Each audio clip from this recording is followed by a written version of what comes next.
information there. So it's not Garden Shopping Center. And, so I could speak I used to walk that path. You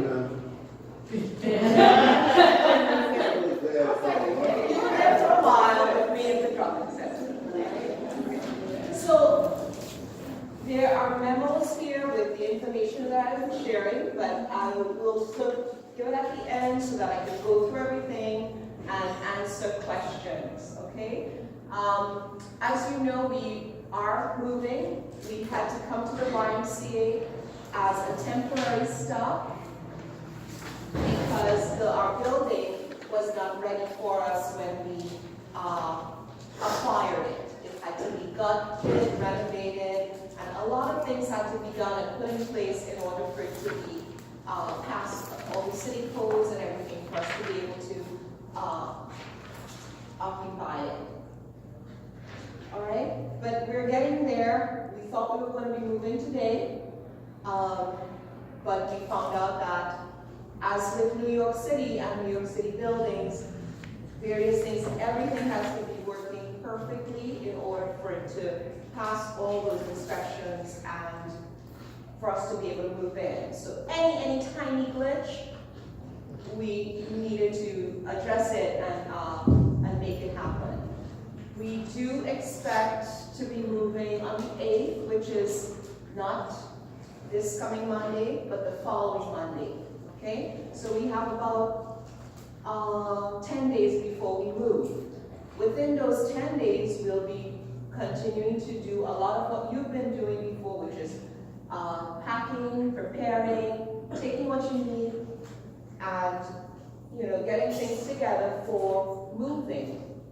We'll talk a little bit today about how the day of move might look, and we'll talk a little bit about some things that we'd like to see in the new place. Okay, I was there this morning. They were bringing in your dressers and wardrobes so that everybody has those spaces and furniture for themselves, and they can lock it and be able to have secure space. So I could at least say that this morning. Okay. The move will take place, as I said, on April 8th between 10 in the morning and 2. The movers are actually very early people. They're going to be here taking boxes that we've packed with things that we're carrying.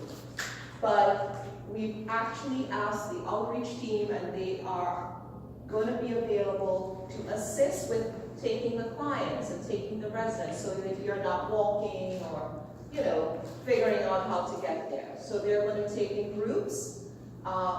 Staff will be here helping with packing and getting things situated. And then staff will be at the other side receiving, helping to settle people in, give people tours, answer questions there. Will there be bumps? There are always bumps in moves in situations like this. We remain calm. We usually get over the bumps. But if we rush over the bumps, then we have escalation of the problem, right? So we ask you to just be patient, bear with us. We are going to bear with each other so that we will get through this together.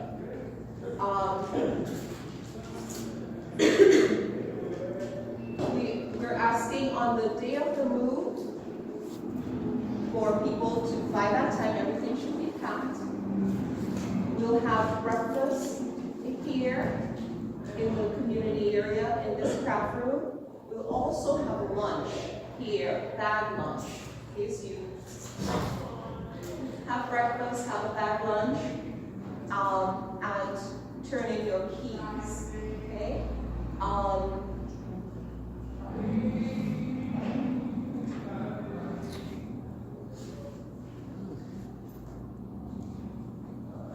You have the option of a large box and a small box, or 2 small boxes. Some people just took 1 box. But you do have the option to have a large box and a small box. Those boxes can be collected in room 739, which is the room just as you, across the men's bathroom, okay? Yeah. I need help cleaning my room. Do you need help? That's what Absolutely. So your worker, you and your worker will coordinate things like cleaning your room, deciding if you may need to throw something away or I ask. need to throw away everything. Okay, ask someone to keep it for you. Or some people, a few people put stuff in storage if that's something you want to do.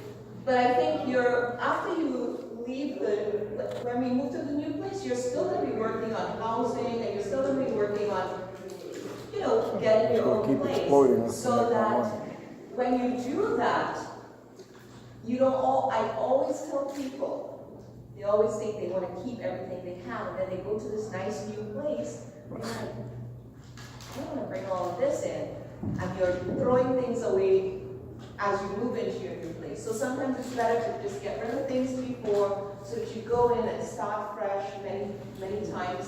Where you move to, they'll give you a move-in package, or you can get furniture allowance, where you can, with your worker, buy nice things and hook up your place as lovely as you want it, right?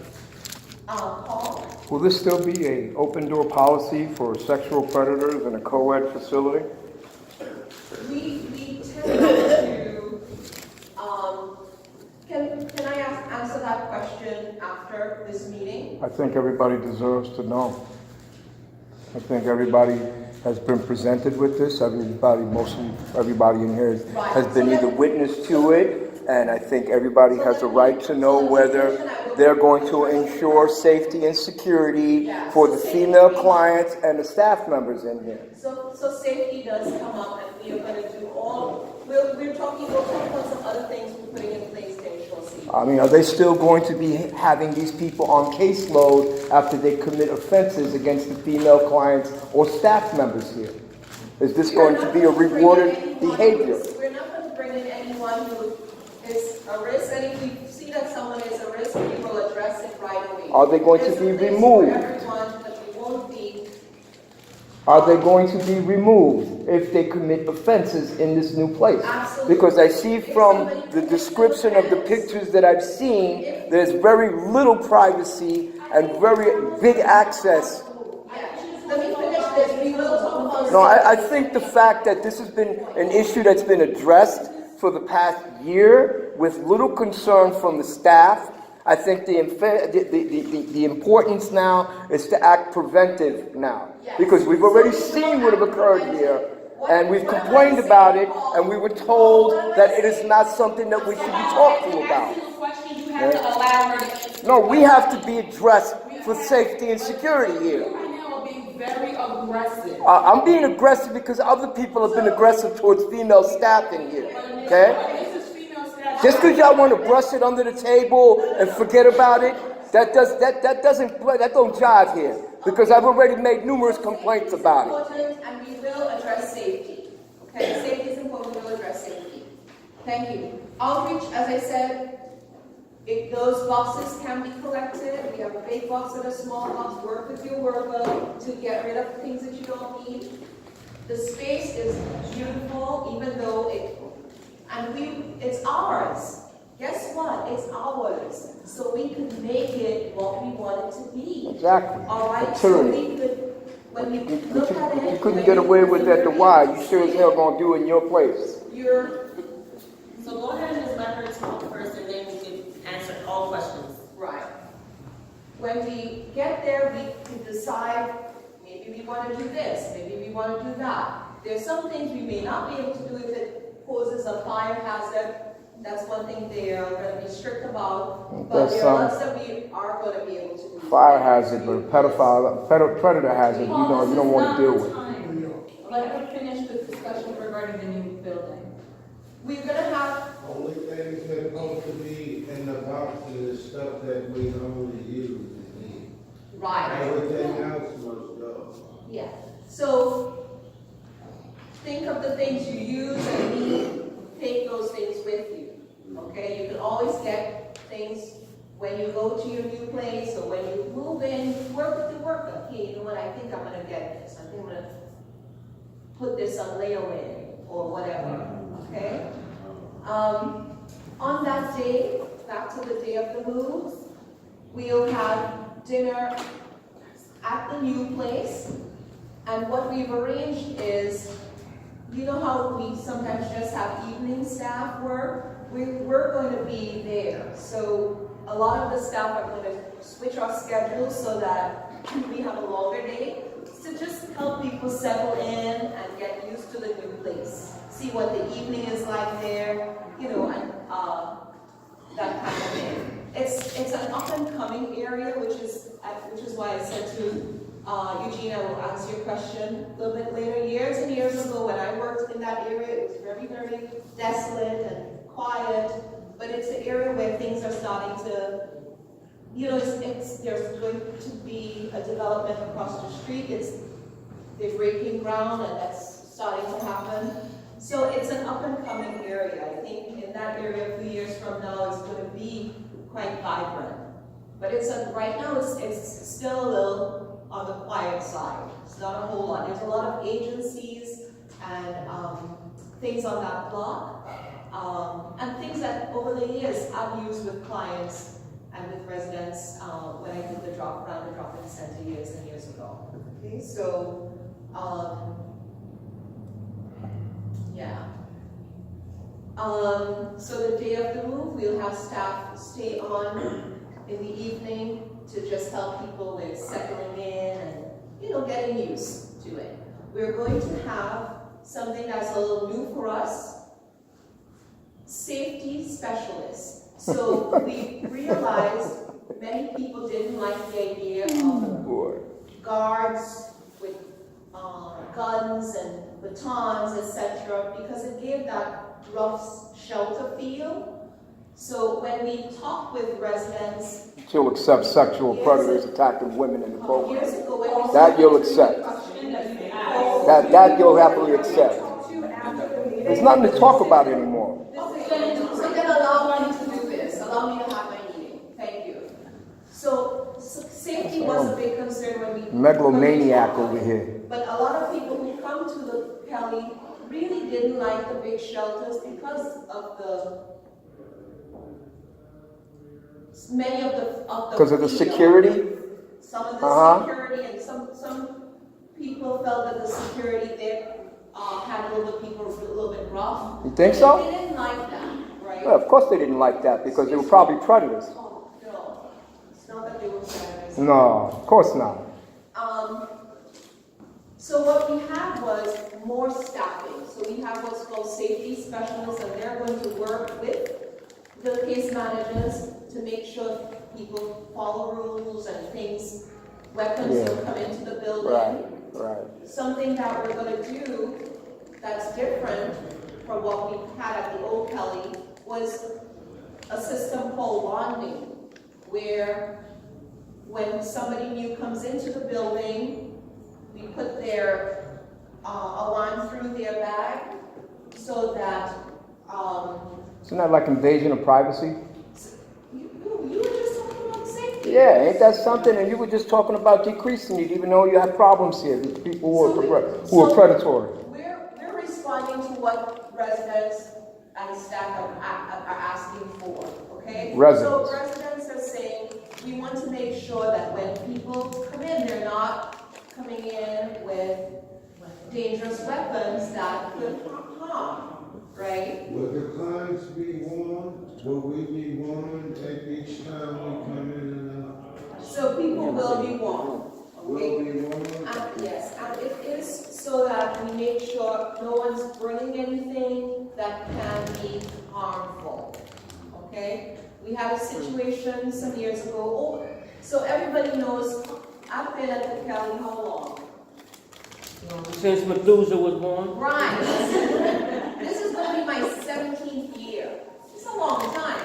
And there are people who are here who've been here longer than me. You know, some people have been here over 20 years. Over those years, we've not had incidents, we've not had terrible things, because you know what? We were able to develop good relationship with clients and people who thought, you know what, I live on the streets, so I need to have all of these things to protect me. We want them to say, you know what, you're in a safe community. We want you to feel safe, and you may not use that, but somebody else may. So we ask you not to bring it in. So if we have a system where we're asking people not to bring anything in and we're ensuring that they don't do that, it's one way we can ensure a safe community, right? Akish, you had a question? Oh, yeah. It says that when we sleeping after the men, we have our own space. Say that again? Once we, like the man shelter, the woman shelter, man shelter. Okay, so it's not a shelter. It's called a safe haven. And there's a lot of differences between a shelter and a safe haven. And a For men and women. this is what Oh, we're, I don't know. and our new place is going to be for men and women. Oh, So we're going to have an area for women, a floor, an area for men, and then a floor for men.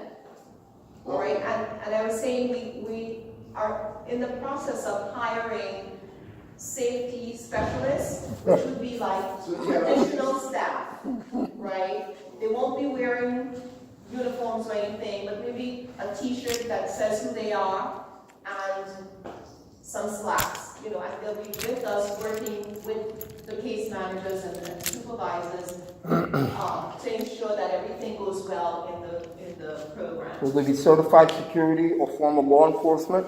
Sorry? Will there be certified security with 8 and 16-hour certification, or will they be former law enforcement who will recognize people for what they are? Well, very good question. We are training the staff who come on. They will be required to do a 16-hour security training. So they will have that. If they don't already have it, they'll have that. We're slow in hiring that, so we only have a few. And in the meantime, we have safety. We actually are going to start with some security because we've not hired the staff that we wanted to hire. So we had to contract with a company to provide safety officers for maybe about anywhere between 3 to 6, anywhere between 30 to 90 days. We're hoping to be able to hire everyone by that time. So it's a company that has worked with other CUCS programs. So many of them are familiar with CUCS and how we do things. FJC? And, sorry? FJC? FJC? No, I don't think it's FJC. But I've seen FJC in many cases at one, but it's not FJC. All right, so that's about it that's about it. We will have lockers. You will have locks for your lockers, and you will have a wardrobe and drawers underneath your bed. Okay? Will there be storage available to people who have excess amount of stuff that can accommodate your lockers and drawers? Unfortunately, which is why we need to really work with the workers right now, because there is very limited space. It's unfortunate, it's a Manhattan building. It's New York City. New York City, one of the blessings is that you get to be in the city and you get to do, easy access, but storage space is very limited. Okay, so we may have a little bit of storage. We'll have to see what is eventually available, but I would say to everyone, plan to have your things and they're pretty big, they're pretty big wardrobes, and then underneath your bed. Try to just, if you can limit yourself to those things would be great. If not, talk to me. But based upon the pictures that we've seen of the diagram and the spacing that's there, it doesn't look like it's going to accommodate this stuff. There's not a lot of storage space. All the case managers have resources for public storage. If you feel like you have far more than can be accommodated there.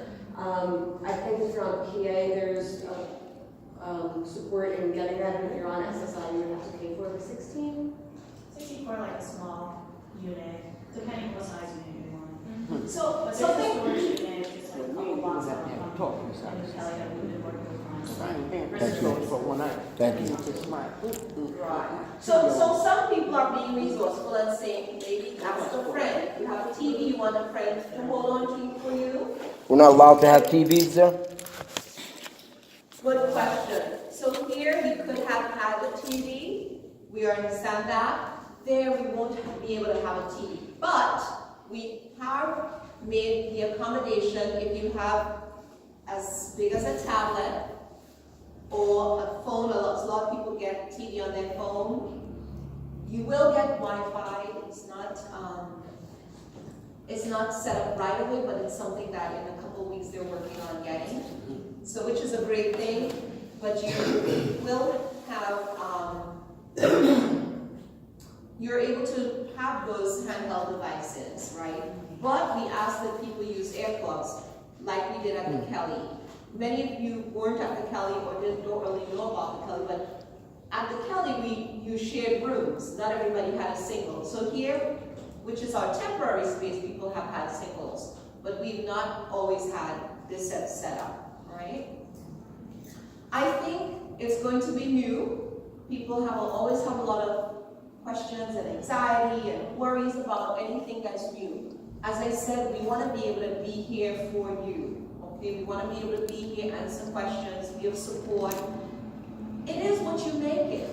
You know, if you go there and you say, you know what, this is temporary. I'm going to be thankful. I'm going to work with my worker and I'm going to do my best on the interviews.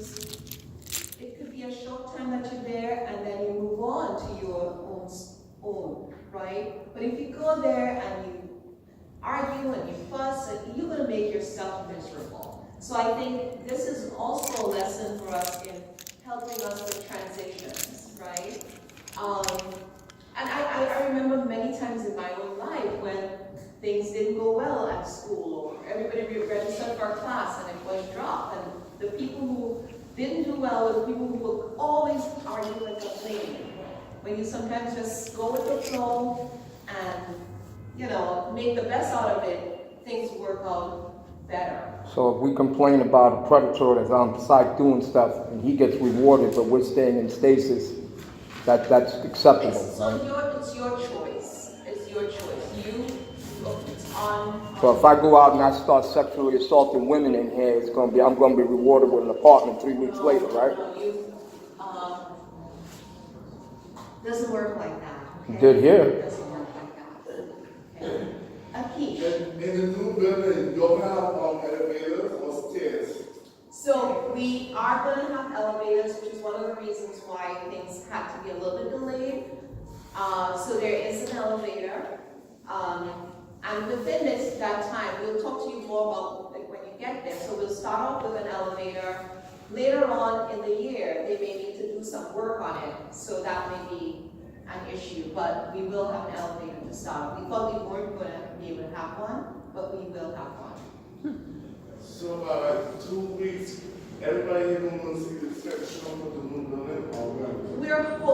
We're hoping to still have a site tour, which is one of the things we had planned before. But because they had so many things to do and so many inspections it was not advisable for us to bring residents there. So we had to cancel the tour. But if it's possible that it could happen before we move, I would definitely work with outreach to arrange it so people could go and see the place before. Right? So just keep your ear out for that information. The night of the move. What would people like to do first night in a new place? Pizza. Make sure everybody take a damn shower. Shower. Pizza. And make that mandatory. Okay. Shower, pizza. Okay, so we could arrange for shower and pizza. Okay. So, music, little get together like this. A little get together. Okay. So we could. I don't know if you mentioned that there's going to be like a TV in the In the dining area, right. So in second audience. There's gonna be work that's happening on all floors. We're gonna actually have a roof terrace that, I love gardening, so I'm looking forward to getting some gardening going on up there. But that's not quite ready yet. That's gonna be ready later on in the year. And we're also gonna be having a rec room for the residents. But in the meantime, the dining area is where we'll be able to have a community TV. I thought about that last night.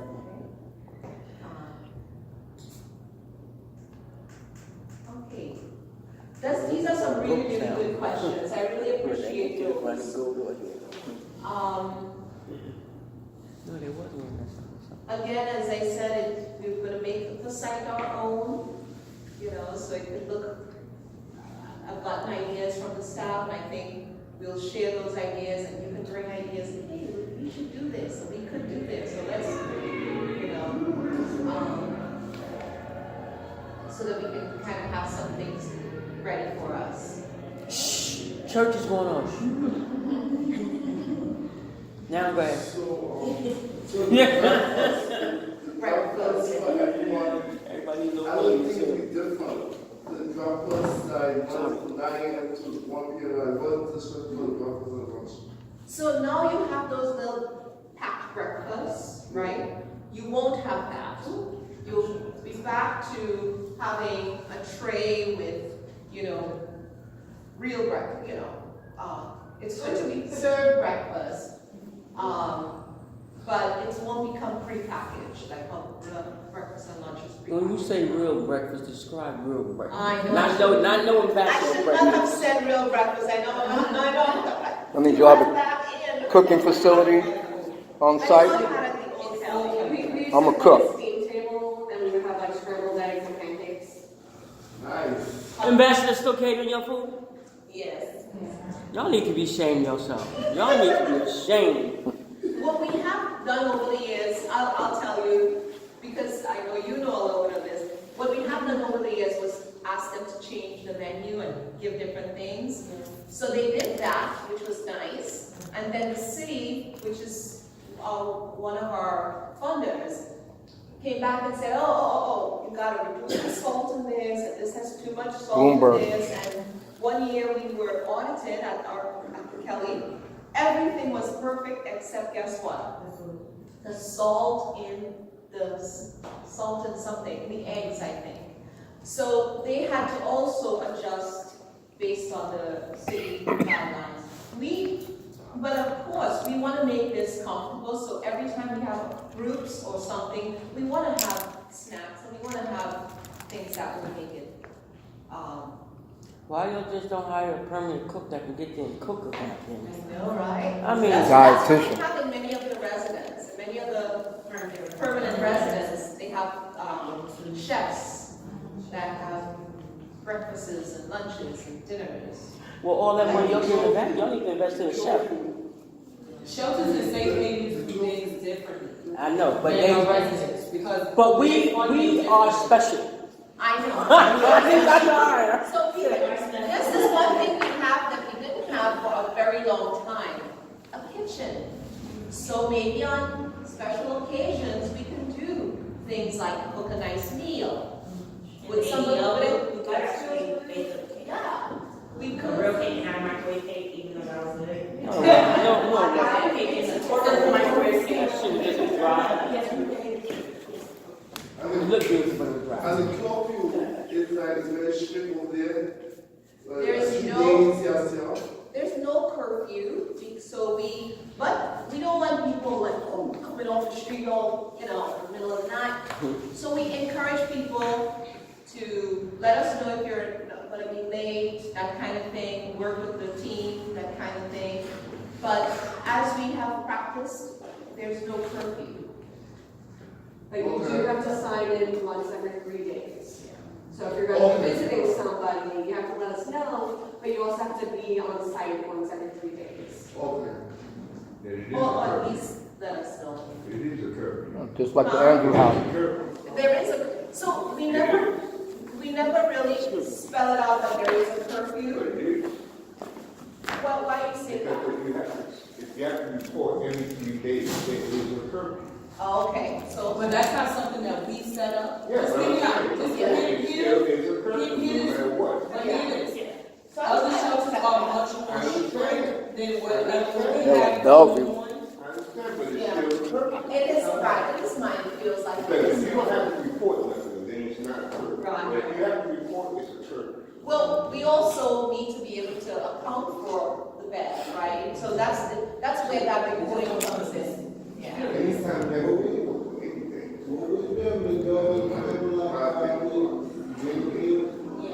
You will be able to go and come like you do here. He just missed that. You have to check in at least every 3 days if you are gone for a Yeah. long period. So we have a lot of people who sometimes, this is one thing that we fought back a lot, but we didn't get a lot of win.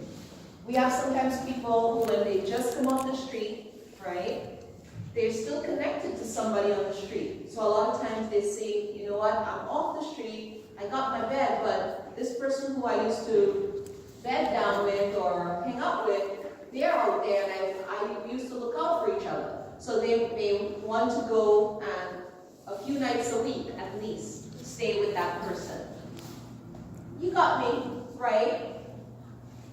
In a situation like that, explain to your worker, my friend Dodo is out there. I want to be able to go hang out with Dodo a little bit, so I won't be in Wednesday and Thursday, but I'll be back on Friday. I just chose a worst name, right there. My friend Dodo. I really choose. I can't go with you. I'm gonna use that same line. And then that third night, correct me if I'm wrong, you don't necessarily have to stay there, you don't have to be there for a long time. But you just a quick check-in, and I mean, ideally you are staying sometimes, but it doesn't have to be that rigid every 3 days staying.